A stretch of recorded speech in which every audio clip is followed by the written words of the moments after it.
देख रहे हैं के न्यूज़ इंडिया और बुलेटिन की शुरुआत ब्रेकिंग न्यूज से करने जा रहे हैं। राजधानी लखनऊ से खबर है, सपा अध्यक्ष अखिलेश यादव आज प्रेस कॉन्फ्रेंस करेंगे और वही समय होगा 12:30 बजे, दोपहर 12:30 बजे अखिलेश यादव प्रेस कॉन्फ्रेंस करेंगे। प्रेस कॉन्फ्रेंस करेंगे समाजवादी पार्टी कार्यालय में और अखिलेश यादव आज प्रेस कॉन्फ्रेंस करने जा रहे हैं। सपा अध्यक्ष अखिलेश यादव की पीसी होगी 12:30 बजे के करीब।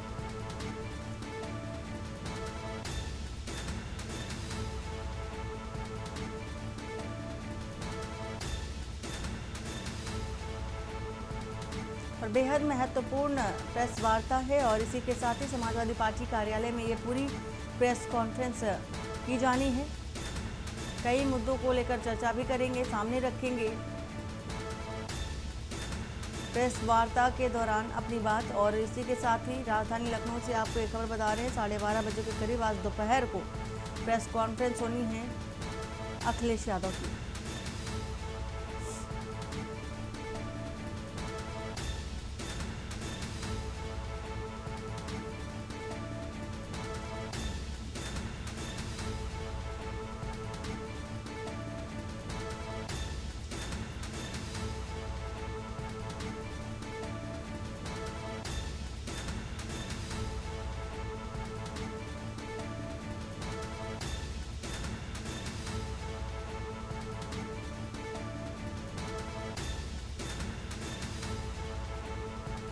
रामानुज भट्ट हमारे साथ इसी खबर पर है। रामानुज, देखा जा रहा है कि 12:30 बजे का वो समय होगा जब अखिलेश यादव प्रेस कॉन्फ्रेंस करेंगे और समाजवादी पार्टी कार्यालय में ये पीसी होगी। क्या कुछ खास रहने वाला है? देखिए, विधानसभा सत्र जो है वो कल से शुरुआत हो रही है। उससे पहले सभी जो है दल अपनी तैयारी करें, लेकिन माना जा रहा है कि आज की जो प्रेस कॉन्फ्रेंस है उसके अंदर तमाम विषयों को जो है अखिलेश यादव रखेंगे, जिसमें चंदा चोरी से लेकर जो है तरीके से नेट परीक्षा के ऊपर जो बच्चों के ऊपर अत्याचार हुआ, जो उनके ऊपर बर्बरता हुई, उसको लेकर जो है ये बात रखेंगे। तो ऐसा माना जा रहा है कि आज जो है अखिलेश यादव इन सब विषयों को जो है उठा सकते हैं। जी, बहुत शुक्रिया। फिलहाल आप हमारे साथ बने रहिए। रामानुज खबर बता रहे राजधानी लखनऊ से, सपा अध्यक्ष अखिलेश यादव आज करेंगे प्रेस कॉन्फ्रेंस। 12:30 बजे का वो समय जब सपा अध्यक्ष करते नजर आएंगे प्रेस कॉन्फ्रेंस।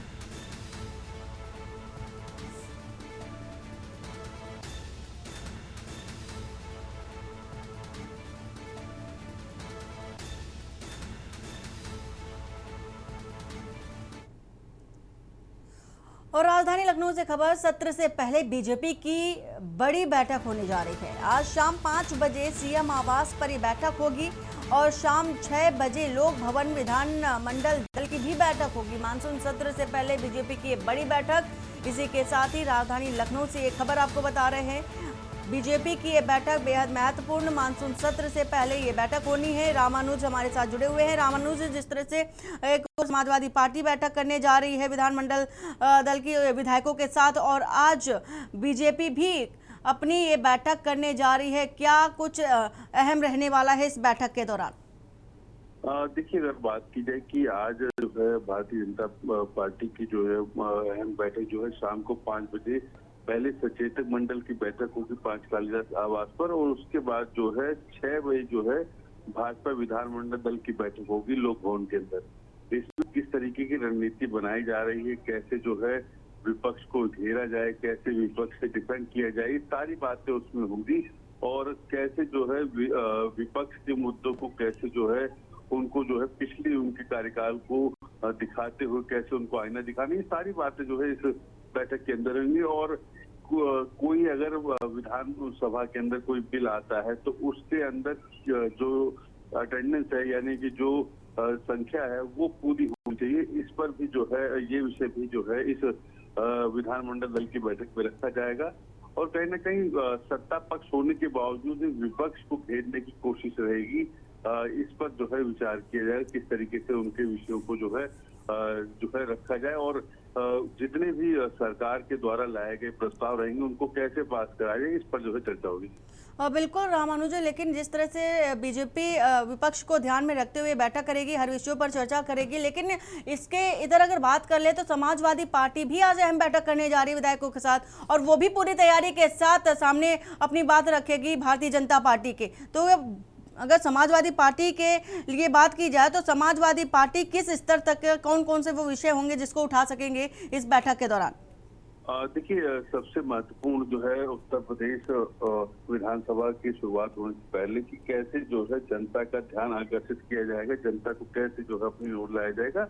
इसके लिए जो है आज जो बैठक समाजवादी पार्टी के राष्ट्रीय अध्यक्ष अखिलेश यादव करेंगे, वो यही रहेगा विषय कि कैसे जो है सरकार की नीतियां जो हैं जो विफल जो है की जाए, कैसे सरकार के जो तमाम वो एजेंडे हैं जिनको जो है सरकार ख्याति बताती है, लेकिन उसमें जो है जनता को बताना है कि कितनी जो है सरकार विफल रही है। इसके साथ साथ जो है नीट परीक्षा में कैसे घेरना है, कैसे जो है इस जो पेपर लीक पर जो है बात करनी है, इसके साथ साथ कैसे जो है विधानसभा के अंदर जो है विरोध प्रदर्शन कैसे करना है, सरकार की जो नीतियां उसको कैसे जो है उनके आगे जो है चुनौती पूर्ण तरीके से खड़ा करना है, ताकि वो सत्र के अंदर जो है अपने प्रस्ताव पास न करा पाए। हालांकि संख्या बल जो है भाजपा का जाता है, लेकिन ये सारे विषय रहेंगे।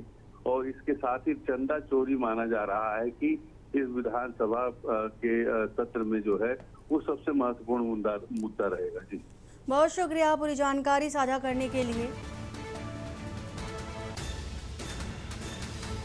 तो शाम 6 बजे लोक भवन में विधानमंडल दल की बैठक होगी। मानसून सत्र से पहले बीजेपी की यह बैठक बेहद महत्वपूर्ण है।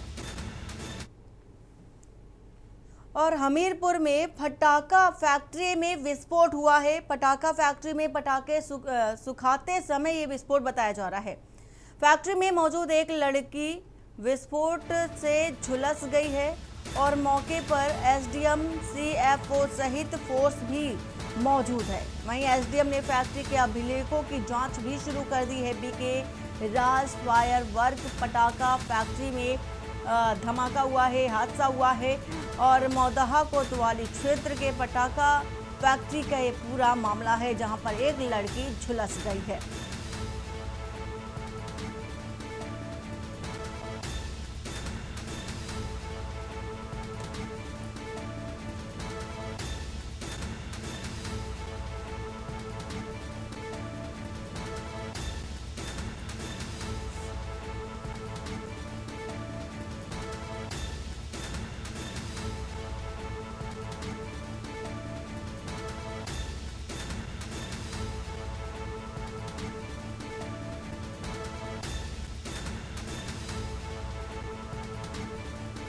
तो मौके पर एसडीएम सीएफओ सहित फोर्स मौजूद है।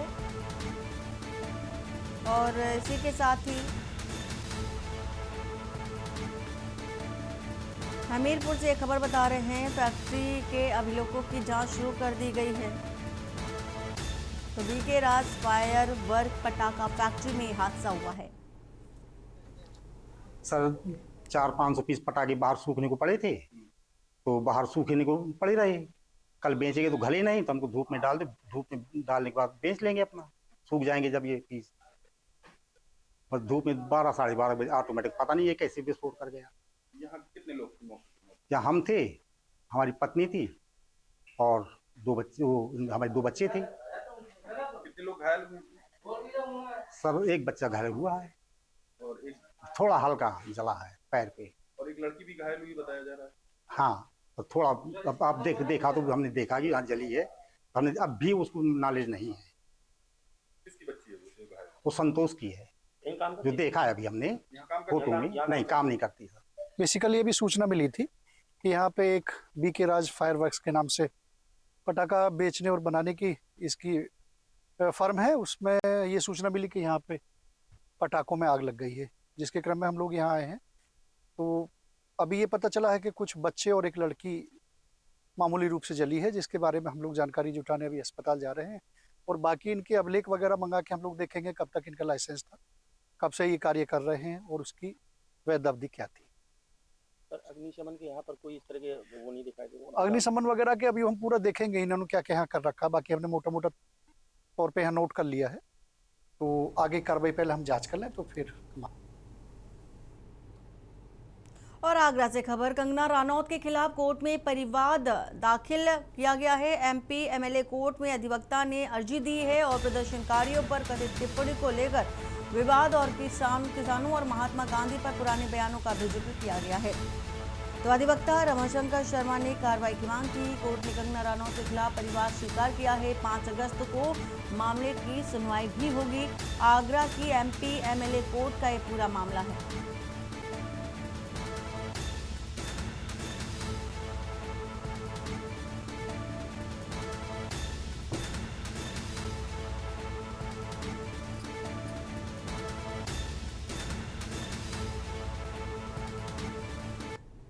इसमें पिछले कुछ वर्षों से नीट सहित तमाम अन्य प्रतियोगी परीक्षाओं के पेपर लीक हो रहे हैं।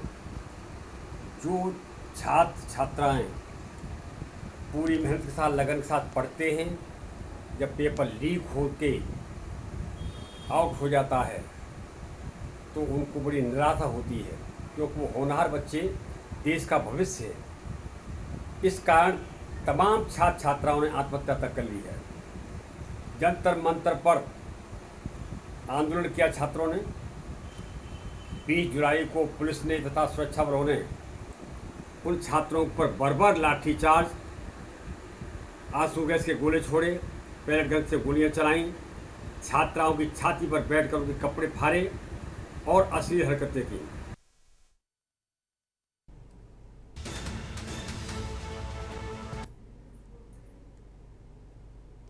और रायपुर डीसीपी के गनमैन ने की आत्महत्या और आत्महत्या के पूरा मामला है। अमली डी पुलिस कॉलोनी में जहर पीने की आशंका भी बताई गई। गनमैन की इलाज के दौरान मौत हो गई है। मृतक की पहचान आरक्षक कुलदीप मिश्रा के रूप में हुई। रायपुर डीसीपी के गनमैन के तौर पर तैनात था। अमली डी पुलिस कॉलोनी में हुई घटना, गंभीर हालत में अस्पताल में ले जाया गया। आत्महत्या के कारणों का फिलहाल खुलासा नहीं हो सका है। पुलिस जांच में जुटी है।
और खबर है बलिया से, जहां मनियर थाना क्षेत्र के दक्षिणी पटखाली गांव में एक अत्यंत दुखद और झकझोर देने वाली घटना सामने आई।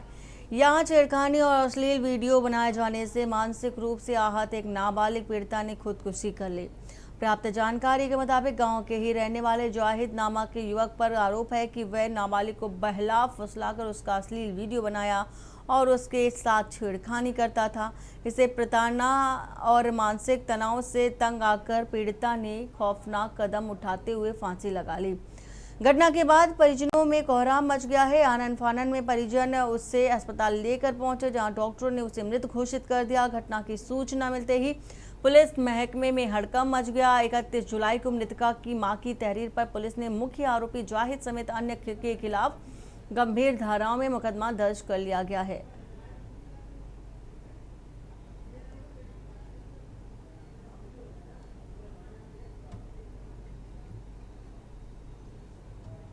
दिनांक 31 जुलाई 2026 को थाना मनियर पर ग्राम दक्षिणी पटखौली के निवासिनी सद्दाम हुसैन की पत्नी ने एक प्रार्थना पत्र दिया कि उसके गांव का ही जाहिद उसकी बच्ची को बहला फुसलाकर उसकी कुछ अश्लील वीडियो बना ली थी और उसके साथ छेड़खानी की। इस पे तत्काल थाना मनियर पर सुसंगत धाराओं में अभियोग पंजीकृत किया गया।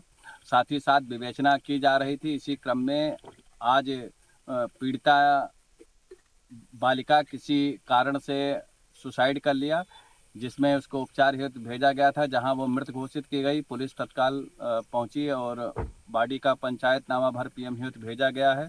साथ ही साथ इस घटना में शामिल 2 अभियुक्त जाहिद सहित 2 अभियुक्तों को हिरासत में लिया गया है।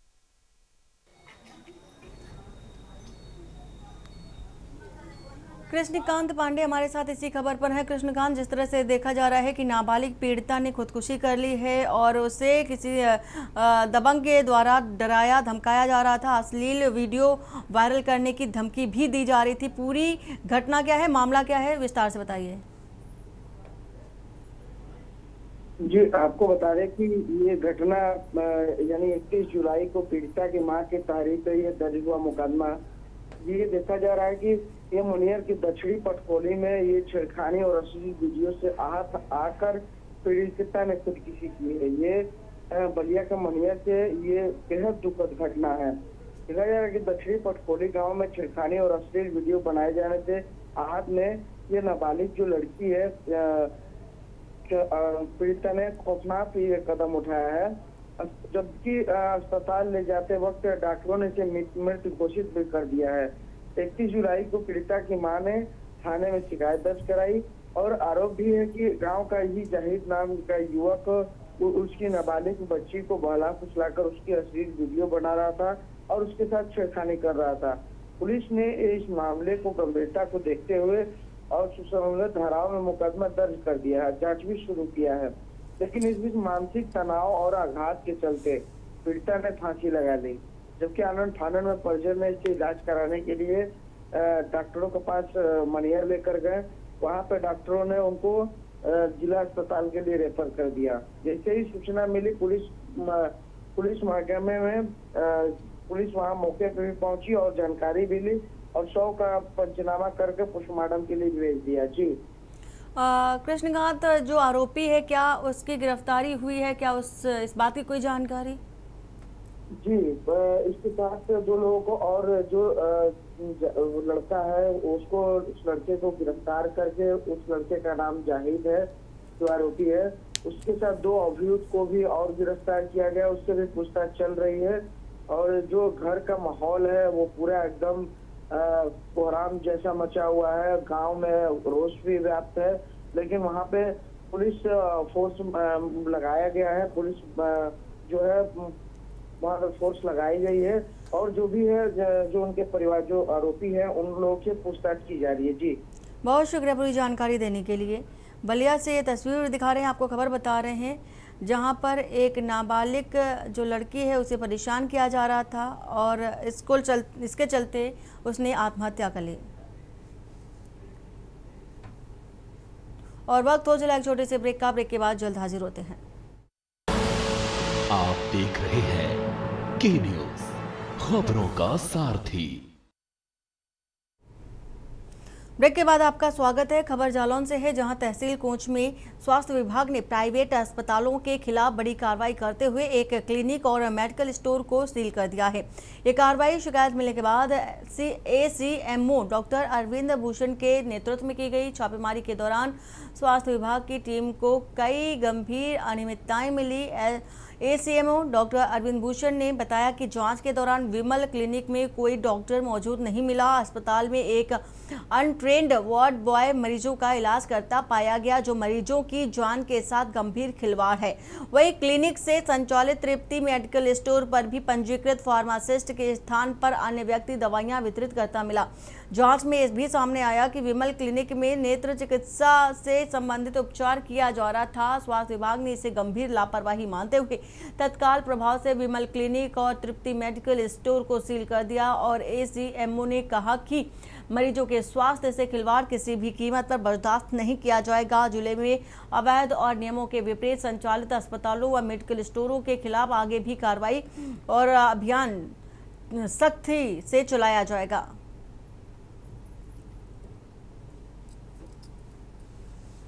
परंतु यहाँ पर डॉक्टर साहब ना बैठे मिले, दूसरा व्यक्ति डॉक्टरी करता हुआ पाएगा। मरीज 3 यहाँ पर उपस्थित मिले जिनको दवा दी पाया गया।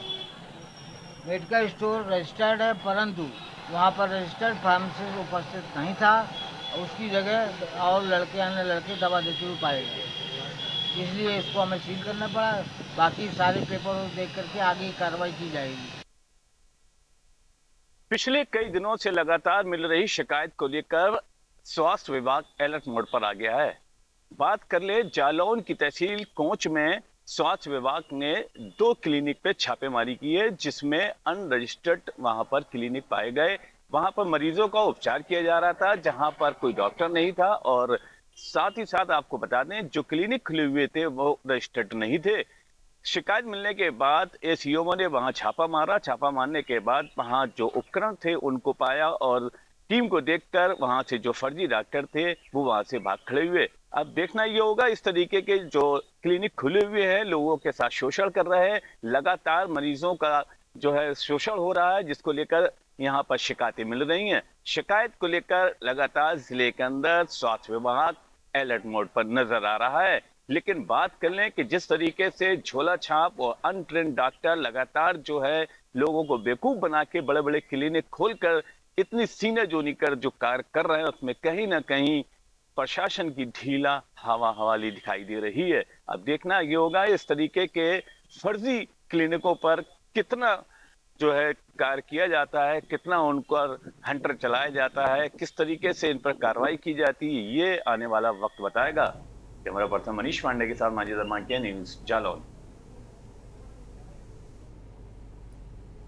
खबर हापुड़ से, जहां थाना बहादुरगढ़ क्षेत्र में एक विधवा महिला को कथित तौर पर उसके ही घर से बेदखल करने और मकान पर अवैध कब्जा करने का मामला सामने आया। पीड़िता ने आरोप लगाया कि कुछ दबंग लोग उसके मकान पर जबरन कब्जा करने की नीयत से पहुंचे और उसके साथ मारपीट की और मकान पर ताला लगाकर उसे घर से बाहर निकाल दिया।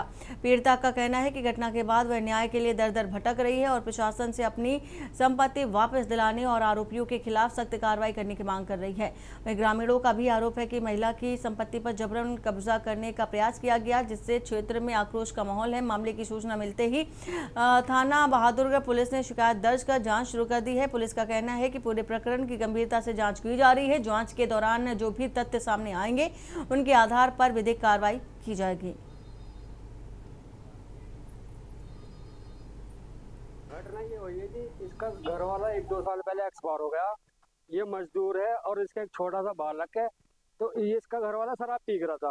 शराब पीने के बाद जो नहीं हुआ, इससे उल्टे सीधे अंगूठे लेके और उसको निकाला है घर मेरा है। ये बेचारी परेशान है बहुत ज्यादा। हम मुख्यमंत्री साहब से यही दरख्वास्त करना चाहते हैं, इसको इंसाफ मिले। घटना ये हुई है, वो अपना फर्जी बैनामा दिखाकर जबरन एक महिला को, जिस विधवा महिला के साथ जबरन इसको जबरदस्ती घर से मार पिटाई करके निकाला गया, जिसमें कोर्ट में इसका सिविल कोर्ट में विचाराधीन मामला चल रहा है। और विचाराधीन मामले का मतलब ये है कि कोर्ट का जो भी आदेश होगा वो मान्य होगा। घटना ये हुई सर कि हमारी बहन यहाँ पर रहती है। हमारी बहन जो है राण बेवा है, इनके जो हस्बैंड है उनकी जो मृत्यु हो गई है और ये जो इन्होंने हमारी बहन के घर पर कब्जा कर लिया है और ये बोलते हैं कि हमने इन्हें पैसा दिए थे। पैसा कुछ नहीं दिया और जो हमारी बहन के साथ बहुत इन्होंने बदतमीजी करी है, उनको मारा है और पीटा है और घर से बाहर निकाल दिया इन्होंने। हमारी बहन सौदा दे रही थी दुकान में, बच्चों को बेच रही और नागा काउंटर हटा के हमारी बहन को पकड़ के नहीं गिरेबान हाथ से गले में हाथ डाल के पटके देकर मारा। भाग के पल्ला गेट का ताले लगा दिए, हमारे ताले हटा के नहीं और फिर शटर को उठा कर लगा दिया। बच्चे को एक उन्होंने बच्चे पाल रखा, उसकी धमकी दे रही, से भी मारेंगे, घर हमारा है, घर में से निकलो।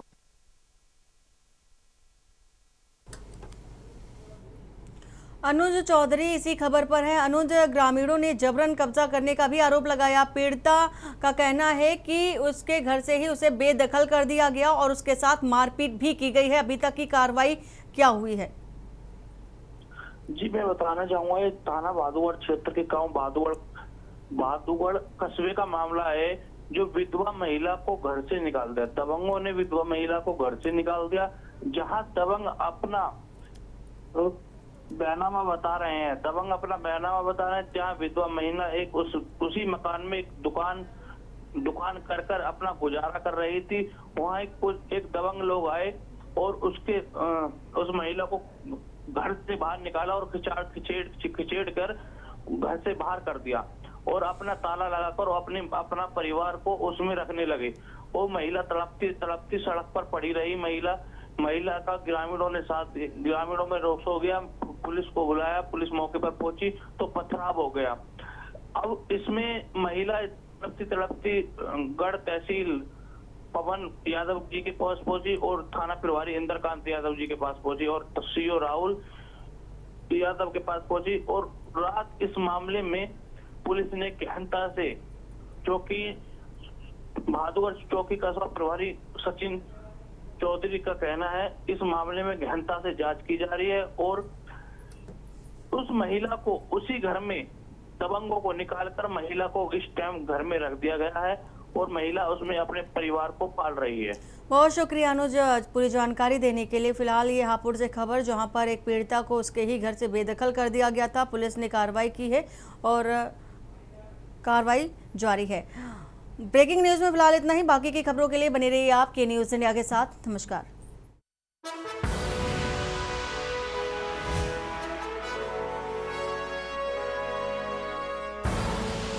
आप देख रहे हैं के न्यूज, खबरों का सारथी।